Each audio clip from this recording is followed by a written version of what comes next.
My name is Evin Dogu, and I am one of the owners of Sub Rosa Bakery, and I'm also a baker here.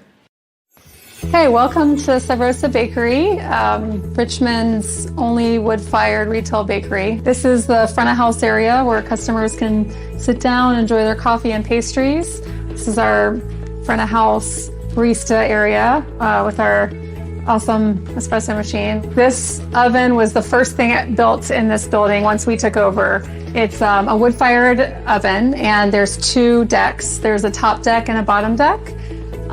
We bake all our pastries in the bottom deck and all our breads in the top deck. So my dad moved to the States in his late 20s. He was actually a really sort of well-known musician, part of a band in Turkey, but he said that since he was a child, he always had his eyes set on moving abroad. So he moved in the 70s. So I was born in Baton Rouge, Louisiana, and lived there for 14 years. So a lot of my formative years were there. My dad had a chain of pizza restaurants in Louisiana, very successful, but I think that he was kind of a little burning out of having so many restaurants. And my mom really wanted to be closer to her mother, who lives in Ohio. So my mom really wanted to go to Ohio. My dad didn't want to go to Ohio, so a nice compromise was Virginia. And then my family moved to Northern Virginia in '94, went to high school in Northern Virginia, and then college in Virginia as well, and then landed in Richmond. And then my brother started making really good bread. As he saw the demand for the bread and how excited people were and how excited he was about it, he thought, well, I want to open a storefront. And that's kind of where I came in to the picture, yeah. Evrim and I both had different domains that we were in charge of. I think that really helped a lot. Evrim was in charge of the bread, and I was in charge of pastry. We've been very lucky with developing our team. A lot of the bakers have sought us out. We've had people who have very little experience but have come to us, and we can just tell that they enjoy good food and are gonna do great, at the bakery. Richmond has been an amazing place to start a business. Between the journalists in Richmond and just customers sending us letters and emails about how much they appreciate what we do. I mean, we get so much appreciation. And that's another thing I feel so lucky about, because so many people work so hard and it doesn't get recognized and appreciated, but that has not been the case with us. And Richmond's food scene has started to, for a while now, kind of blossom, and it's just pretty serendipitous. So our food definitely has a global perspective, in the sense that because my brother and I have parents who are Turkish immigrants, we grew up with Turkish cuisine, and so we enjoy the cuisine, and we did want it to be featured a little bit in our pastries. I wouldn't say we're a Turkish bakery, but we have some Turkish-inspired dishes. Cherry pistachio croissant, the seeded pide, the lamb burdak, and these little poğaças that my grandmother taught me how to make, which is a Turkish pastry with feta cheese. All have definitely inspired us. And I think in general, growing up in a Turkish-American background and being between two cultures, we've been lucky enough to kind of have a more global perspective. There are definitely challenges to running a business. I actually want to say, even though there's been probably the same challenges that most business owners have, I do feel super lucky that we have a staff that shows up consistently on time. They care about the bakery. We don't really have a lot of drama here. Everyone works hard. I feel like a lot of the things that I've heard other friends say, I just can't relate to, because we just haven't had many issues with staff or running the business. It's more just been how do we work a little less and have a life outside of the bakery? Yeah.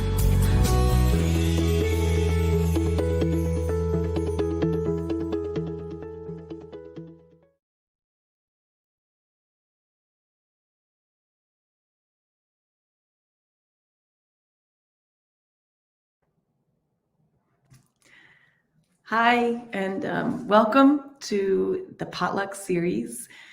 I'm here today with Evin Dogu, and she is the co-owner and the head pastry chef at Sub Rosa Bakery in Richmond, Virginia. And we want to thank the American Center in Moscow for this opportunity to come and talk and get to know an amazing woman doing some amazing things. So Evim, that was an awesome intro. What a cool life you've had. Tell us a little bit about, we just saw, the kind of like the highlights of the main things of your life. I want to know how you got into pastry, like specifically. Were you already doing that when Evrim, your brother, started baking? Tell me a little bit about the development and your evolving into that role. Yeah, so my involvement into the role was honestly just eating a lot of it. Avid lover of dessert and flaky pastry. I have memories of being a kid and eating grocery store croissants or little puff pastries with chicken, just grocery store style, that stuck with me. And traveling to Turkey every summer with my family and going to bakeries there and just kind of exposed me to a lot of different types of pastries and the bakery culture. And once Evrim, my brother, started making bread and wanted to open a business in Richmond, kind of one thing led to another. And I thought, well, if I can eat this many pastries, can I make this many? And I worked at a bakery for free as an apprentice in the DC area while I was working at my dad's restaurant doing front of house stuff.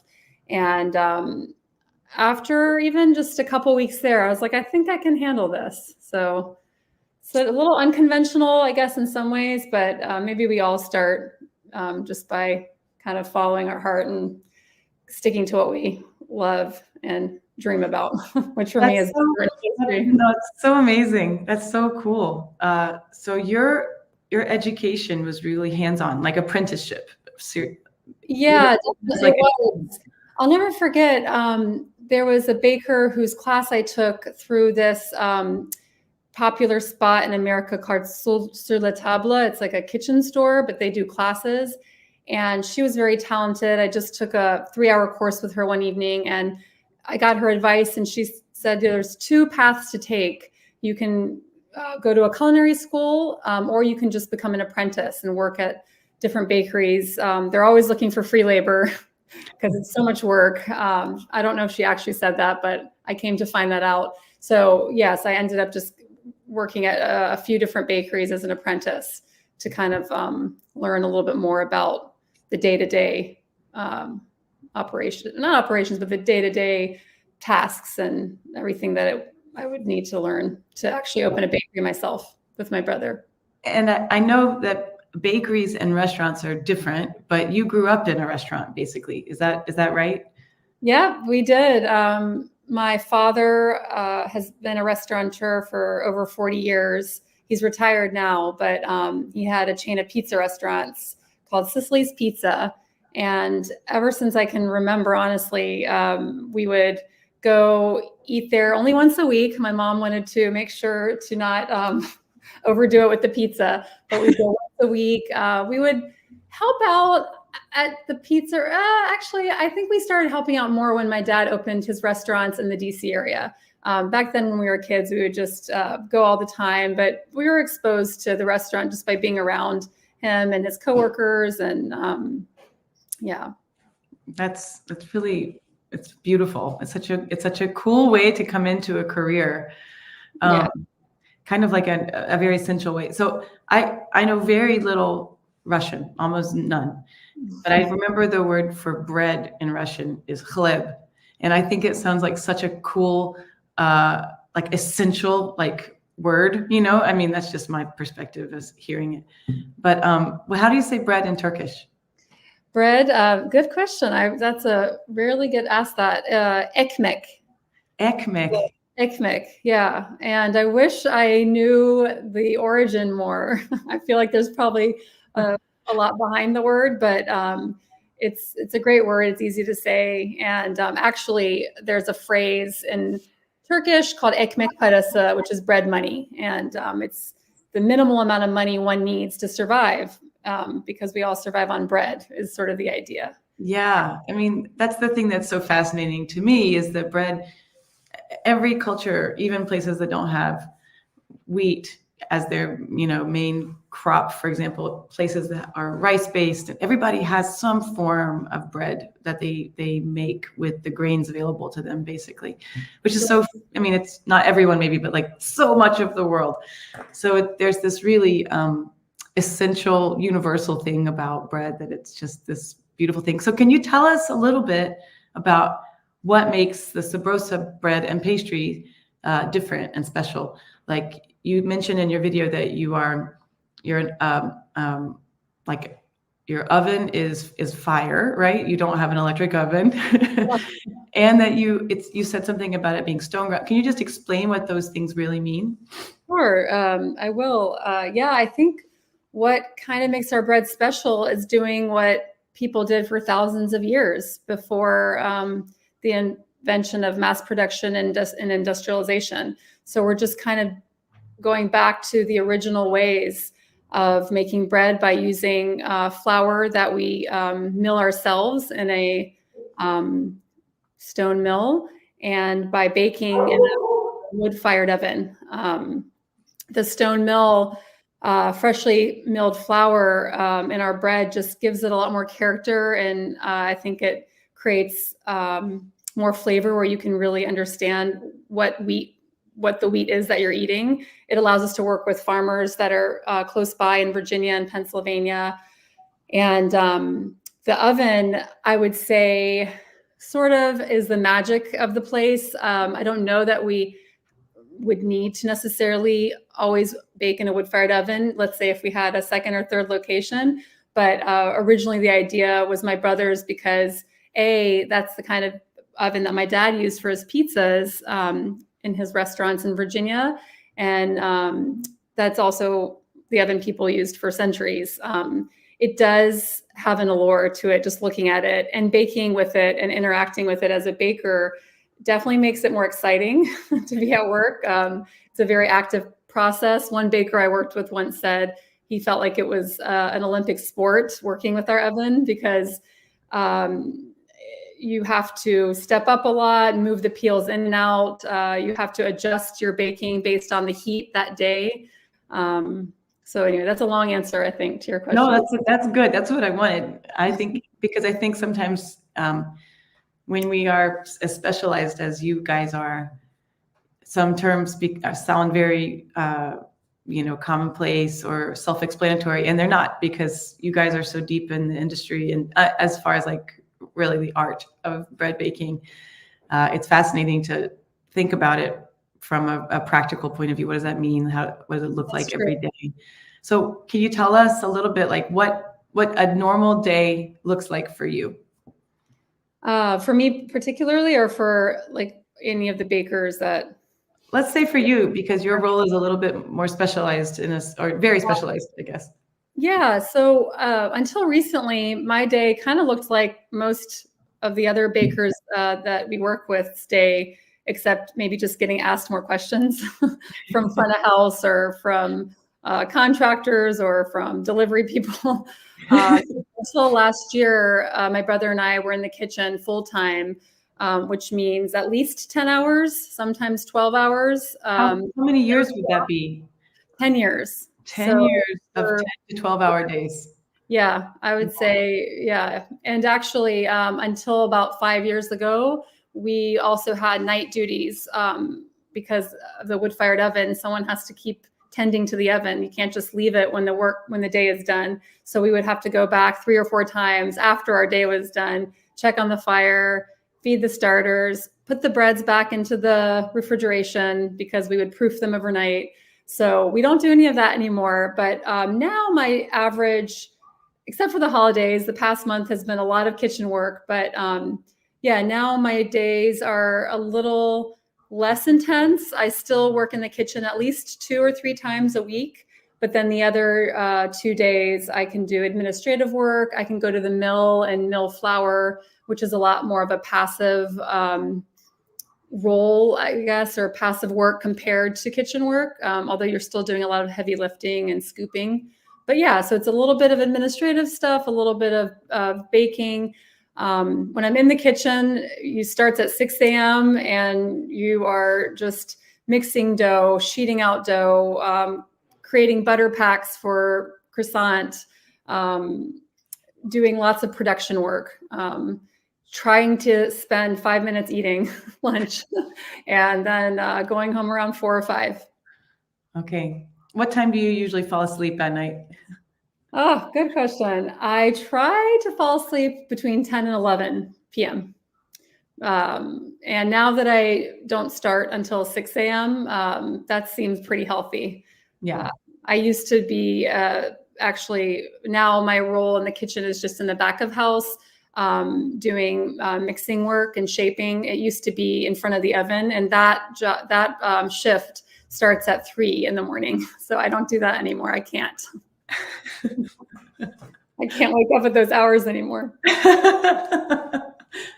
That's incredible. It's just such a consuming profession, right?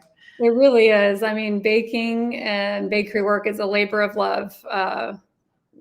Some of the hardest people I've met in my entire life are the bakers that either work at Sub Rosa or other bakeries I've visited. Yeah. So where did you guys come up with the name Sub Rosa? How did that name come about?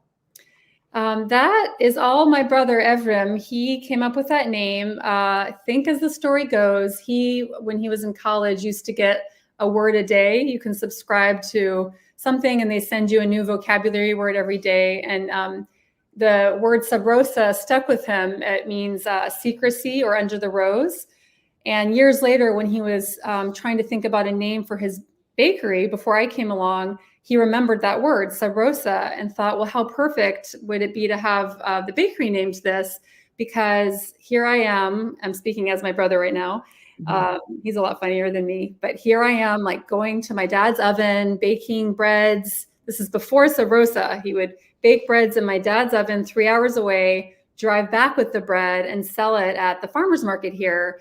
And to even be able to get the bread, you had to be on a subscription list. Mm-hmm. So it was all very secret. And since Sub Rosa means kind of secrecy, he thought, well, this is a great name that has to do with the origin story of the bakery. Oh, I love that. I didn't realize that. I remember those days. I'm lucky enough to live in the same town, and I get to have Sub Rosa bread all the time and pastries. And it's the best. It's just incredible. It felt like a real game changer when you guys started the bakery. Actually, it felt like it gave other people in Richmond the courage to try to make a food scene here.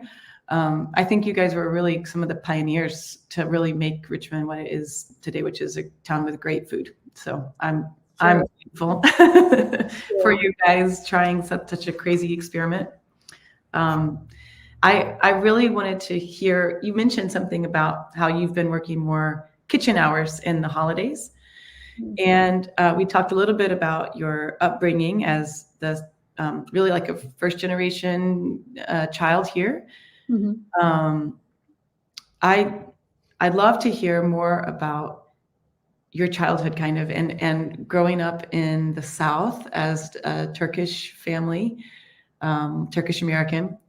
And I really would love to know about holidays, because I think this is something that makes me really happy is when you, the holidays are really a big amalgam of whatever our influences have been. And, you know, yours are very diverse, very wide, but that doesn't make them invalid, right? Like they're just because they're not like some pure idea of what that is. I think that it's more beautiful, actually. So tell us about holidays growing up for you through this lens of really being kind of a little bit third culture, right? I mean, having a family from one culture, living in another culture, and being somewhere in between.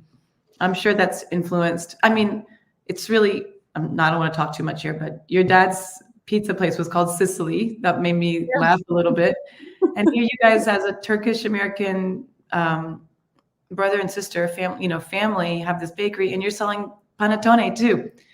So it's tell us about how all this jumbled up stuff fits together in your life. How does it? Yeah, great. Yeah, this is a great question. Don't think I've we've really been asked to kind of dig too deep into all of that. So thank you for bringing that up. Yeah, we were really lucky. I mean, we grew up in Louisiana. It's just kind of I guess you could call it a happy coincidence that panettone is a specialty we make at the bakery, but also my dad had this pizza restaurant called Sicily's. His partner happened to be from Sicily, or his family happened to be from Sicily. So that was the story behind that.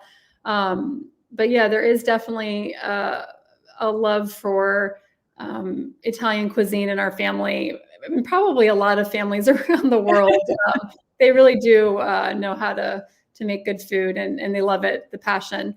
But yeah, we were really lucky. Our parents, and especially I think my mom, made an active decision that she wanted us to not feel left out during the holidays, especially during Christmas. I think her parents and family didn't really pay much attention or buy Christmas trees or all the fun things that Americans do. And she didn't want us to be left out. So I definitely always felt like part of everything growing up during the holidays. And I remember kind of realizing that our Christmas dinner or Thanksgiving dinner was a little different than my friends, because we would have like the turkey, but then we'd have like a Turkish side dish with currants and pine nuts, or like a stewed green bean dish or an eggplant dish. And yeah, eventually I was like, oh, other families don't have these dishes. So I grew to love it because it was like the best of both worlds.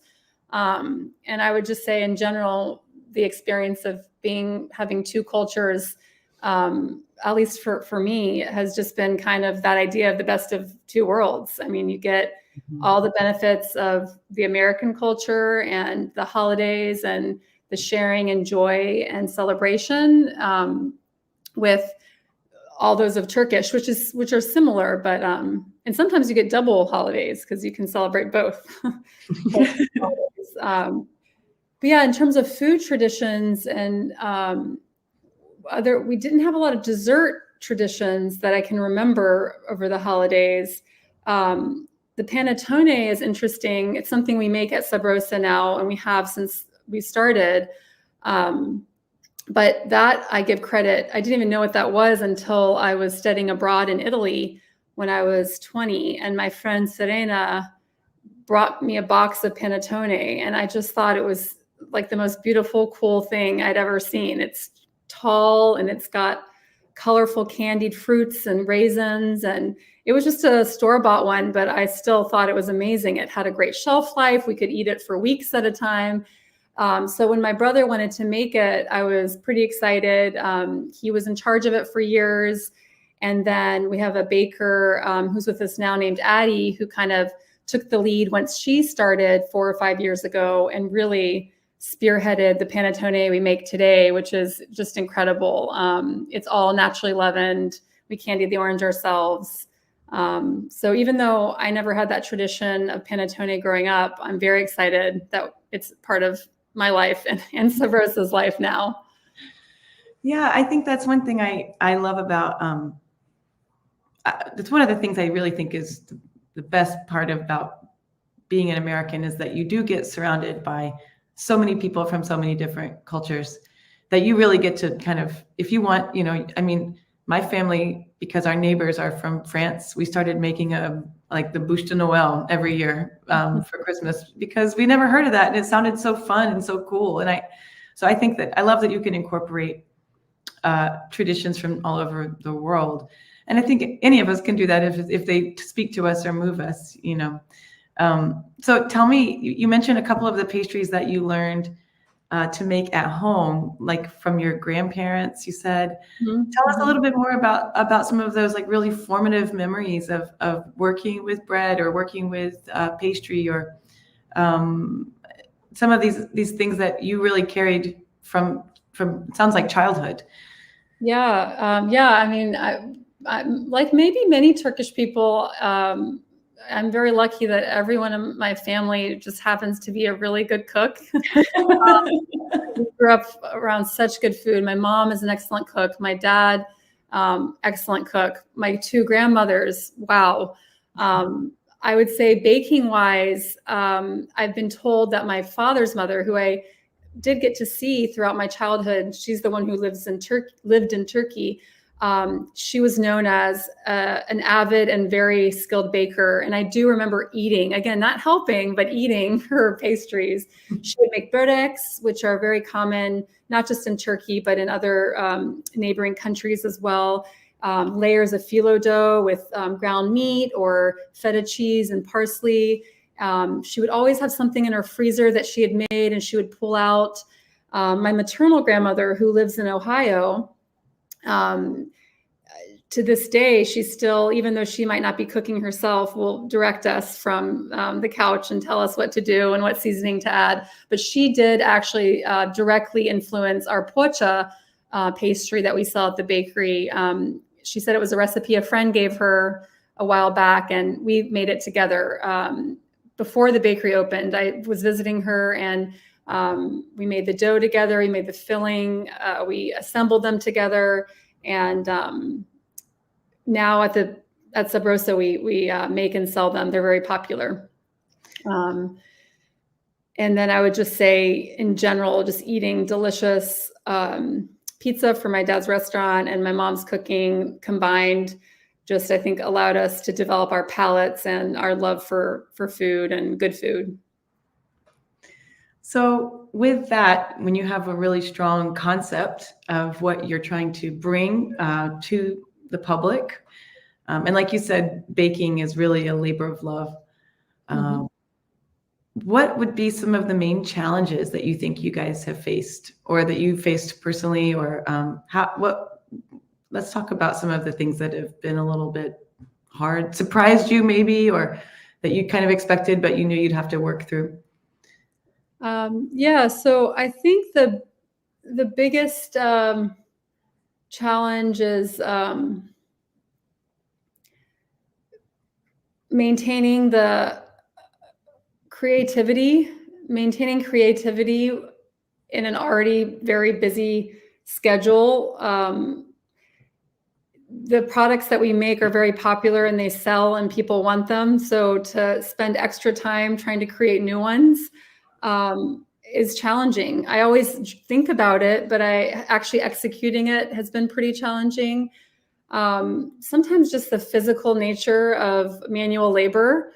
I love it. I mean, I don't know any other work in a way. I've always worked on my feet, but as I've gotten older, that can be challenging.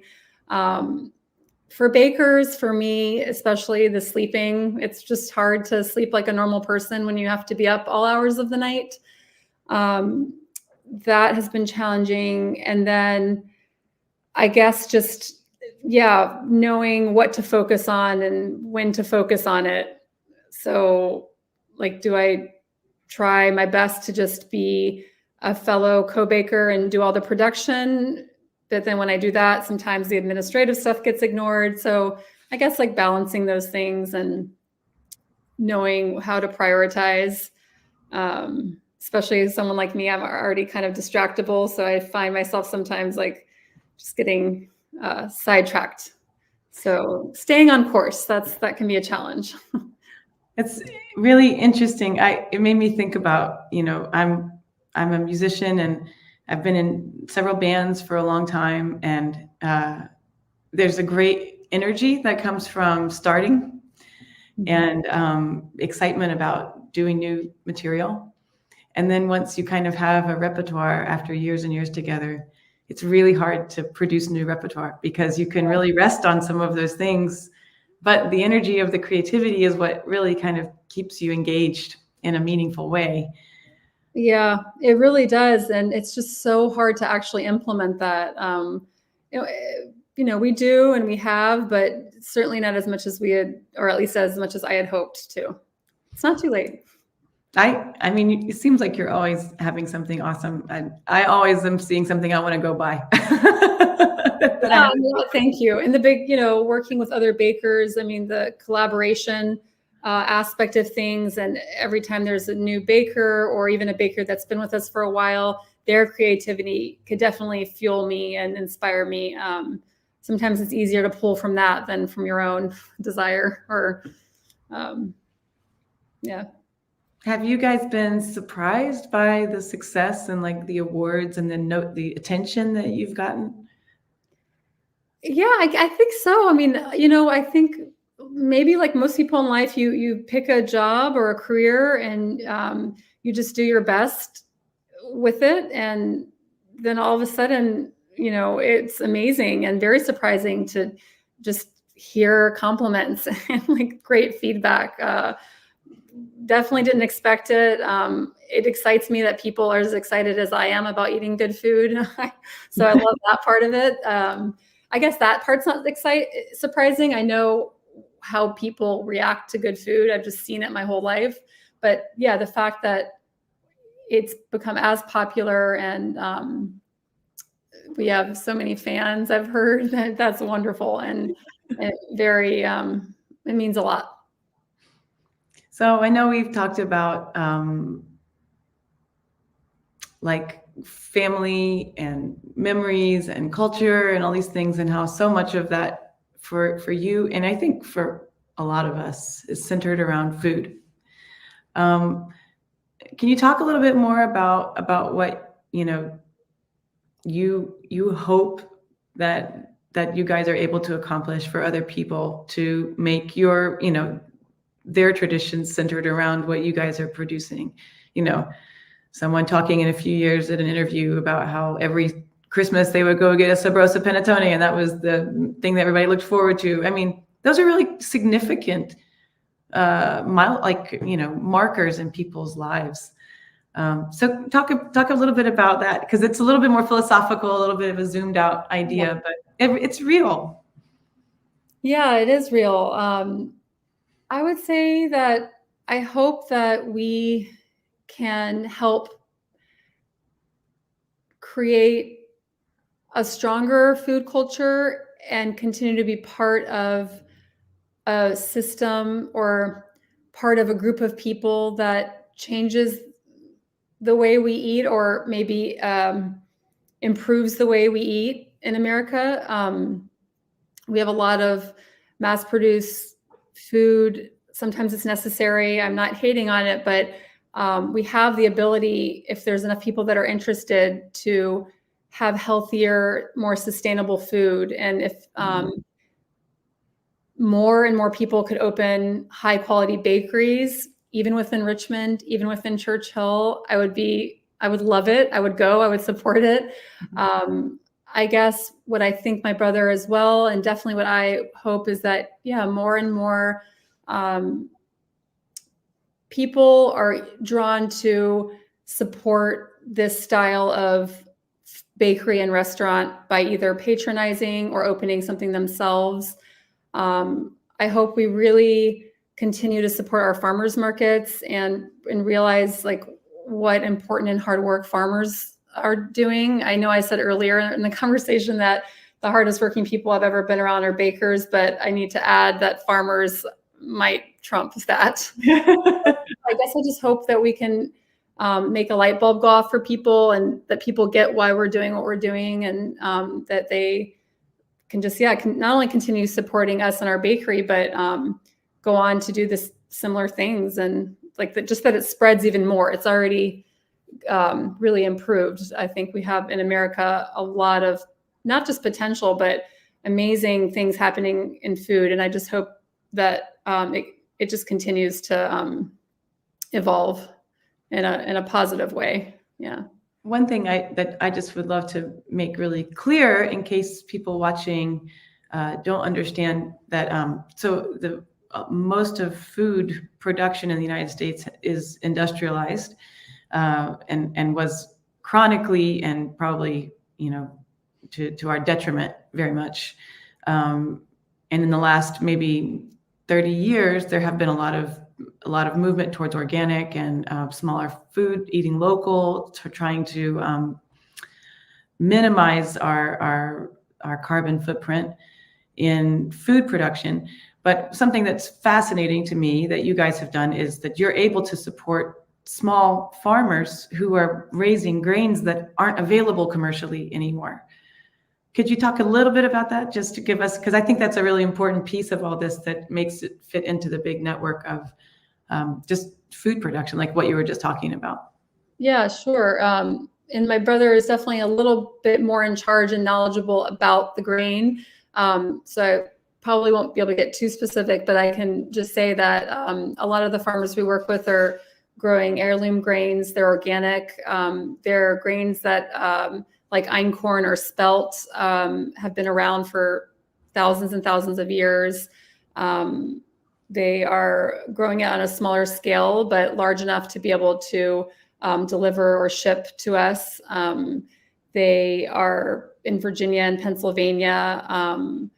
They are also doing trials where they're testing certain wheats out, working with bakers and other people who might need their grain to try to create and grow the kind of grains that we would use. But yeah, I mean, we're able to not only get wheat, but also rye and specific wheats, which I guess traditionally were around, but then kind of got lost and now are being sort of revived through these farmers. That's so amazing. Yeah, there's actually a cool organization that a lot of millers and farmers are part of called the Common Grain Alliance, and they're doing a lot in this realm, trying to bring together the bakers and the millers and the farmers to try to help improve the grain economy and sustain it. Well, I know we're going to get some questions in just a few minutes. And if you have any questions, please feel free to send them our way. We'd love to let Evin field anything you might be curious about. But I did have a couple of quick questions about food for you. Sure. If you were going to go out and just create your very best, your most, not maybe your last meal, because that feels a little morbid, but if you were going to go out and just have your most favorite meal, like tell me what it would include. I would have to say that manta is just a wonderful kind of dumpling that we make in Turkey, for lack of a better word, with ground lamb inside and a yogurt sauce. We would make it as a family once or twice a year. I'm surprised I forgot to bring it up when we were talking about baked goods, just because it is like a flour-based dough. But that is like my favorite food. Probably not only because it's tasty, but the memory of making it with all my family members is just so strong. So manta would be at the top of the list. I love pizza. Maybe manta and pizza, all things, yes. all carbs. Gosh, a big, delicious salad. That would also be in there. So yeah. What would your salad have? Salad, I think, at the end of the day. What's that? Sorry. Tell me what your salad would have. What would you use to make your salad? I love combining like a hearty green like kale with mixed greens, and then maybe a romaine type lettuce. Ideally from Tompton Farm, which is our friend's farm an hour away. And then a really delicious like vinegar, olive oil, mustardy dressing, and a little bit of Parmesan cheese. Probably that's it. That sounds amazing. Yeah. I'm starving now. Yeah. All right. And my other food question for you specifically is what, if you're going to eat some trash, everybody has the trash that they love. Tell me what yours is. I have so many. I really do. I don't know if I should be admitting this in front of all these people, but I love popcorn. I could probably eat it almost every day. I love junk candy. I don't purchase it, but if other people in my life do, I will definitely eat it. And chips, pretty much any kind of chips. Like when they ask you in America, like you get a sandwich and they always or a burger, and they always ask what side you want. And even though there's healthy options, I always want the chips. Well, I know that we talked about, it sounds like it's been a pretty organic development of your role at Sub Rosa and just your becoming a pastry chef, and really part owner of this bakery. So with all of the administrative work and everything you've had to do, you wear a lot of hats, and it's pretty amazing. But and I know your specific path has been a little bit different because it all happened in the context of your family, with your father, with your mother, your grandmother teaching you things, and then even your brother going into business. But can you talk a little bit about being a woman and what that looks like in this field? Maybe things that other people face that you haven't had to, even because of that specific kind of way that you came into the business. I'd love to hear your perspective. Sure. Yeah. I think personally, I've been pretty lucky overall. I haven't had too many challenges that I faced as a woman. I have worked with my father at his restaurants and then co-owner of our bakery with my brother. So I haven't had really faced too much discrimination in that way. There was a weird period in the beginning that was challenging because for some reason, I think people forgot that the bakery was owned by me and my brother, and I would just get left out of awards and recognition.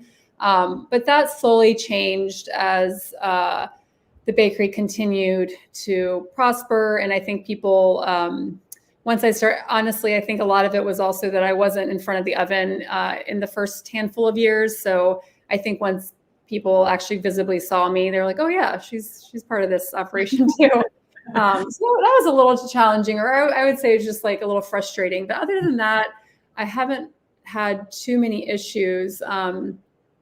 I know that, both in America, we've all heard on the news with the Me Too movement. I mean, the restaurant industry was an industry that women were definitely calling out a lot of their male coworkers and bosses. I know that there's sexual discrimination and harassment for sure in restaurant life, I've heard. Thankfully, I've never experienced it, but I think it's improving. And I think now that, women are coming out and telling their stories and people are realizing they can't get away with that behavior, it's much better. But yeah, thankfully, it's been pretty fair for me. That's wonderful. We have a few questions coming in, so I'm gonna shift to let you have some time to answer these. I love this first question. What dishes from international cuisine? And this was actually another question I had. I can ask that later if there's time. But what would you advise for people to try to cook or order on Christmas Eve? Let's start with that one. If they were in America going to a restaurant, or I think just like from maybe if you were going to say this is a really cool tradition, or anything internationally that you know about, anything Turkish, maybe that's like I know. Yeah. Well, not American and not Russian, maybe. Since those. Gosh. Now I'm drawing a blank. I know that there. I think the like a bouillabaisse or a paella or just something that takes a lot of work that you wouldn't normally do. Yeah. That's delicious and that is just tried and true. That would be my recommendation. There's high labor. Yeah, I don't know why. Yeah, I immediately go to high labor. That's just because it's so rare in life that we want to take the time that I would pick like one of the national dishes of a cuisine that you really love, like mole in Mexico, like making a mole. Yeah. I think that's why manta, I know I talked a lot about it, but it's a little bit of a labor of love, but it's kind of time consuming, but for a holiday dish, it's worth it in the end. Yeah. And those are usually kind of rich dishes that you don't want to eat every single day. And so it makes it a little more special. So those time intensive ones that do take a little more production, I think that the holidays are a great time to try those things. Curries. And actually, if you don't want to go that route, I was just thinking the two quickest, most delicious things I can think of are roasted chicken and whole fish. Yeah. Roasted chicken or whole fish is gonna, my dad would probably argue better than any complicated dish. Yeah, that's true. That's true. There's something essential about those, and you can't go wrong. All right, what is your favorite Christmas movie, Evin? Are you a diehard person? Are you like adventure, or are you like Love Actually, or Love Actually? I was gonna say Love Actually. I do love. Is it A Christmas Story when he gets his tongue stuck to the pole? Yeah. That one and Love Actually are my favorites. So A Christmas Story is the story about a little boy remembering, or a man remembering his childhood around Christmas time, and the year all he wanted was a BB gun, right? Yes, I think so. And I think that's from like the 80s or 90s in the US. That's a good movie. It's called A Christmas Story. And then Love Actually is a romantic comedy, but it's all around Christmas time, and the acting is great, and it's very heartwarming. No Die Hard for you on Christmas Eve. You're not going to be. What's that? No Die Hard on Christmas for you. No. I appreciate it. There's a time and place for that, but for me, it's not Christmas Eve. Okay, this is a great question. What is the best part of baking today? And how do you think baking will change in the future? And this is a great question because I think of you guys as extremely creative. You're not just driven by how good the food tastes, you're driven by how beautiful it is. The whole experience of being somewhere beautiful and eating is important, I think. And so you're always forward thinking, but you guys are very tied to roots that maybe, human roots of like, this is a very essential thing to make bread, sustain life. So, and to work with farmers and things like that. So I'd love to hear you talk about your favorite parts about baking, maybe some of the technological things that make it a lot easier for you guys to do what you do. And then where do you think baking is heading? Great. Yes. Great questions. My favorite part about baking is probably pulling out the finished product from the oven, because all the hard work that's gone into it and the fruition of seeing it and smelling it and seeing people's reaction to it. Bakeries are such warm, happy places. I mean, it's rare to see people like, I don't know, there's just like a bustle and a hustle. And I love all the excitement around baked goods. I love how relatable it is. Everybody has some experience with baking, good or bad, and such strong memories attached to it. So I love all that about it. And of course, I'll go back to what I said, that the best part about baking is getting to eat all of these delicious things all the time. It never gets old, but I would be lying if I didn't mention that is an amazing part of baking, is eating it. But no, I love actually like the act of baking in the oven and pulling out these beautiful looking creations. And then the future of baking, that's a very good question. I hope it's the continuation of these little micro bakeries that are popping up around the country, like us, that are trying to do things in the most honest, sustainable way possible. But I could see it being a divide where there's that path, and then there's the kind of even more highly mass-produced path, because our world is getting large, and maybe we need that in some way too. I don't know. But I don't think robots could take over. I do know that. Not over the kind of baking we do. So maybe there will be robots in the mass-produced side of things. But yeah, I feel like there might be a divide in the future of baking. Mm-hmm. Maybe more people doing the artisanal baking, but also more people trying to mass produce it. Yeah. Oh, here's a great question. And this actually ties into the next question I wanted to ask you. Mm-hmm. The question from the viewers is, what beginner's advice would you give to someone learning to bake at home? But I want you to tell us that by telling us your your worst fail, your worst baking fail. For me specifically? Yes. Yeah. Gosh, my personal worst fail. Oh, I definitely is when I first started baking at Sub Rosa using the wood-fired oven. I put 7 trays of pastries. Each tray had 12 pastries. So that's 84 pastries went in the oven, and they all came out burnt. Every single one of them. And we were going to open in 1 hour. I burned 84 pastries. It was terrible. And then somebody else forgot to put salt and sugar in hundreds of croissant dough. Not my failure, but thought it was worth mentioning. Always check your salt and sugar. And then the other part of the question, advice. Yeah, beginner's advice for someone at home. Eat a lot of good pastry. Seriously, like I know I keep talking about that, but I think that's the way you develop your palate and know what you're going for. Know that you're going to make a lot of times you're going to have a lot of fails before you have successes. There'll be a lot of things you're either giving away to friends or throwing away.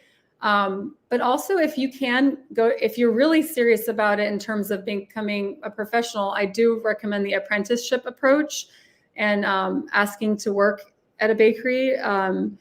There's some good books out there. The one I love is Tartine. They're a famous bakery in America. They're great. And their original book has all of their recipes are foolproof. The one that's the Tartine book, it's like the first or second one. That's a great place to start. And online resources are great. Smitten Kitchen is a good American resource. Yeah. I think like the era of food blogging, which still continues some today. So you can find so much good information from other home chefs, people that are just doing this because they love it, not necessarily professionals. Yeah, following them and doing. I think just picking one thing and doing it a lot. Like let's say if it's muffins for you, or I don't know, biscuits or something, or cookies. Pick one type and just keep making the same thing again and again and again, and you'll learn a lot about it, and you can then know how you might want to adjust it. Here's another great question. Have you had to make any significant adjustments to your business model over time? In the bakery? Yeah, great question. The biggest adjustment we had to make was during COVID. We had to completely change our store from being an in-person bakery where you would come in and sit down and relax to all online ordering, where you would just pick up your order outside. So I guess that is less specific to us and more specific to a lot of the world and adjustments they've had to make. But that's the only time we've truly had to change our business model. Other than that, and now we're back to our cafe being open. But other than that, we've kind of stuck to a similar model over the years. And what, like in a nutshell, what is that model? Well, we make as much as we can with the goal of selling out every day so that we minimize waste. We allow people to pre-order, but they need to do it 48 hours in advance.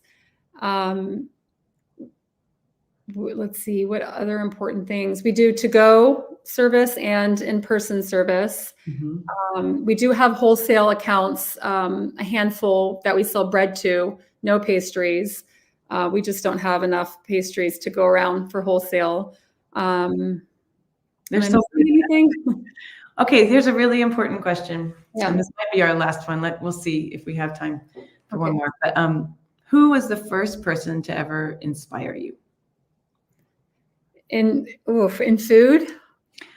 You can have multiple answers. Let's say that. But I would think, of course, we're talking about your craft. So that would be super. And I think you can have multiple answers, but. Yeah, I mean, this is probably the answer a lot of people give, but I mean, I know it's probably supposed to be one person. I guess the first food I remember is my mother's food. She would make us our baby food from scratch. And then for some reason, this question is making me emotional. Oh, it's a beautiful, it is emotional. Yeah, and I mean, Yeah, my parents. That's beautiful. Okay, here's a good question that kind of goes hand in hand with that, I think, because you and your brother are so community minded. It's astonishing how much this felt like when Sub Rosa was opened. It felt like we all did it, even though it was like so much your work.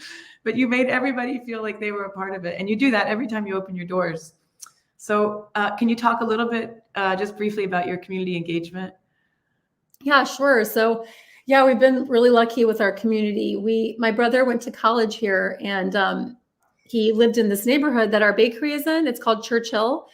And when he wanted to open a bakery, I think this was probably his first choice. I know he looked at a lot of different neighborhoods, but when he found the spot we're in, we decided that it had to be it. And since we've been in Churchill for 10 years, we have had so much of the community support us, both by just showing up and buying pastries and bread and coffee, but also we had a big fire and our bakery was destroyed, and we had multiple neighbors and fellow businessmen and women having fundraisers for us, and letters from kids on our door saying that, they can't wait for us to open again. So we've had a lot of support from the community. We've tried to support the community through our community loaf program that other bakers around the country have also started. And we were inspired by them to bake a handful of loaves every month. I think it's about 50 to give to people who might not have the means of coming and getting our bread. And we also have a lot of events. We've had musicians like Laura Ann come and perform at the bakery. We've had an English professor who worked with previous inmates from prisons come and talk about his book with the former inmates, like harpists who live in the neighborhood come and play during Christmas. So we've, and lots of pop-up dinners, both people who want to come to, people who want to open restaurants eventually will initially use our spot as a storefront. And sometimes people who just want to try out, like one of our bakers wanted to have a dessert night. So we've had a lot of those kind of evening events too. Well, you guys have succeeded in creating a real cultural hub, a place where I think Richmond knows that whatever is going on is going to be worth checking out and when you open your doors, and that includes business every day. So on behalf of the American Center in Moscow, I just want to thank you, Evin, for being part of this and for telling us a little bit about your life and sharing who you are and what you do. And it's beautiful, and we're lucky to get to talk to you. My name is Laura Ann, and this is our Potluck Series. Thanks for joining us today. Thank you, everyone, for listening. Thank you, Laura Ann. Thanks, Evin. Merry Christmas.